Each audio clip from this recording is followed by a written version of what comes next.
تتخيلوا إن بسبب بائع جوال أم كلثوم حصلت على وسام الكمال وأصبحت صاحبة العصمة؟ إيه القصة وإيه الحكاية؟ ده اللي إحنا جايين نقوله النهاردة في ليلة العيد.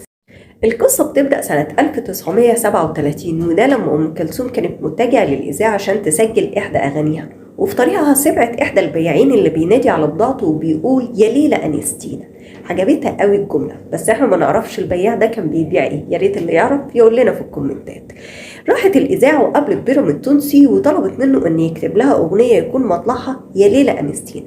بالفعل بيرم ابتدى يكتب كلمات الأغنية بس تعب وما قدرش يكملها، فساعتها سحبت منه الأغنية واديتها لأحمد رامي يكمل لها الأغنية. وبالفعل كتب لها يا ليلة العيد أنستينا ولحنها الشيخ زكريا أحمد، واتغنت لأول مرة في وقفة عيد الأضحى سنة 37. وفي سنة 1939 قررت أم كلثوم تدخل أغنية يا ليلة العيد أنستينا من ضمن أغاني فيلم دنانير، وطلبت من رياض السنباطي إن يبتدي يعمل لها إعادة توزيع وتلحين للأغنية، وتضاف فيها كوبليه بحيث يتماشى مع الفيلم، وده الكوبليه اللي هتبدأ من عنده الحكاية.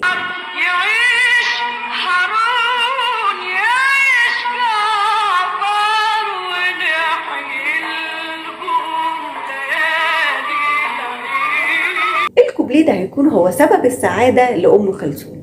ففي وقفة عيد الفطر سنة 1944 وأم كلثوم بتحيي حفلتها في النادي الأهلي، فوجئت بهتافات عالية جدا بتمجد في الملك فاروق وبتحييه، وقيس فجأة بالملك فاروق يحضر الحفلة، وهي طبعا حبت إن هي تحييه بطريقتها، فراحت مغيرة في كلمات الكوبليه وقالت